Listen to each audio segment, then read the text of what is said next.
we both know that I have to move on, and we probably won't, it won't be super awkward and things like that, because I'm going to be in 3 classes with her out of 4 this semester. So, and then talking about waiting till after break. I mean, downside is the timing's not as good. I mean, she might go home and get a boyfriend, or she might go home and not even really think about me or whatever, right?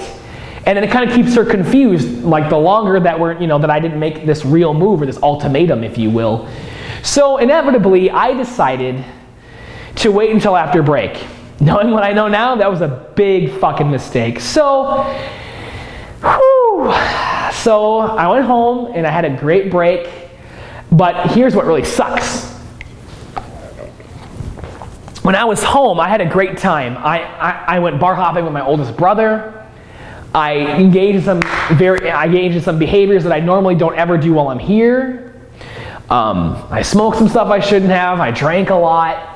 I dipped. I regressed back into chewing tobacco. It's a bad habit of mine I used to have, and I've been trying to quit forever, and for the most part I have been. But basically it was my vacation from my normal self being here in Texas. So pretty much anything that I normally wouldn't do or didn't do while I was here for school, I went home and pretty much did. But here's what sucks, okay? Because I didn't make the move and have this closure that I could have had before break if I would have done it before break. Anything that I learned from Riley, anything I learned from her, like she taught me about this artist that covers these songs and he's really, really good. Every time, and I heard him plenty of times over break, anytime I heard one of these songs, I thought about her.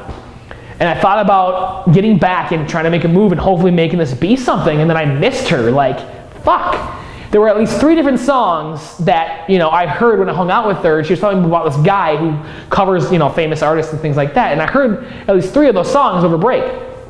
And then she has a very popular last name, and I've seen it on construction equipment. I've seen it on billboards and signs, both here in Texas and also back home. Whenever I saw those, I would think about her.